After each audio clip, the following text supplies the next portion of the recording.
പ്രിയപ്പെട്ടവരെ, എല്ലാവർക്കും നമസ്കാരം. നമ്മുടെ തൊഴിലുറപ്പ് തൊഴിലാളികൾ, നമ്മളുടെ അമ്മമാർ, ഒരു ഓട വൃത്തിയാക്കുന്നതിനിടയിൽ കണ്ട കുറച്ച് കാഴ്ചകളാണ് നിങ്ങളെ കാണിക്കാൻ ഞാൻ ഉദ്ദേശിക്കുന്നത്.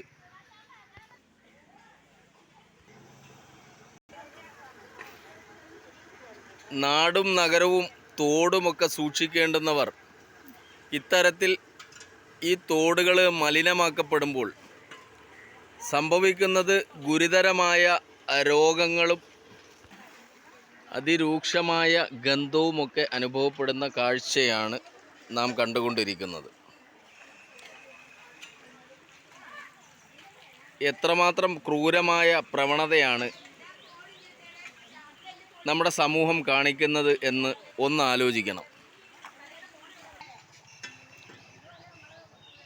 തോടുകളും അരുവികളുമൊക്കെ സംരക്ഷിക്കേണ്ടുന്നവർ നമ്മുടെ സമൂഹം തന്നെ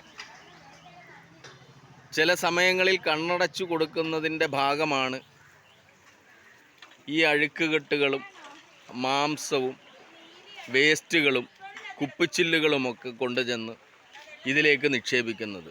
എത്ര ദയനീയമായ കാഴ്ചയാണെന്ന് ഒന്ന് ആലോചിക്കണം. നമ്മൾ ഇതിനെ സംരക്ഷിക്കേണ്ടുന്നതിന് പകരം നമ്മൾ സത്യത്തിൽ പുഴകളെയും നദികളെയും ഒക്കെ ദ്രോഹിക്കുന്ന ഒരു കാഴ്ചയാണ് ഇന്ന് സമൂഹത്തിൽ നാം കണ്ടുകൊണ്ടിരിക്കുന്നത്, അല്ലേ?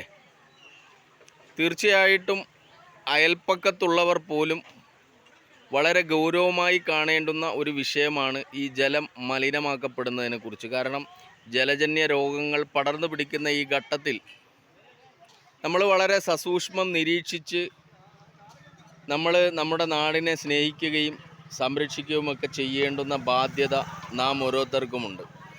പണ്ട് കാലങ്ങളിൽ കുളിച്ചുകൊണ്ടിരുന്ന ഒരു തോടാണ് നിങ്ങളീ കാണുന്നത്.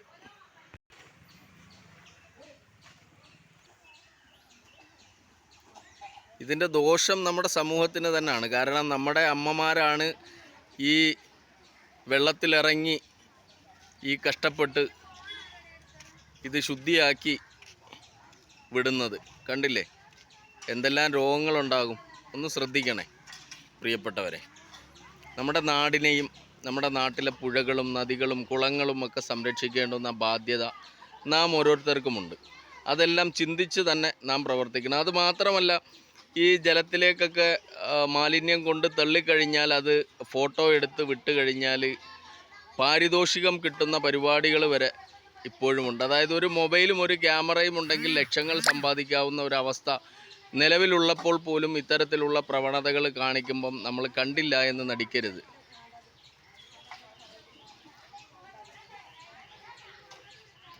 അപ്പം ശുദ്ധമായ നീരൊഴുക്ക് നമ്മുടെ ഈ തോട്ടിലുണ്ടാകട്ടെ എന്ന് പ്രത്യാശിക്കുകയാണ്. നന്ദി, നമസ്കാരം.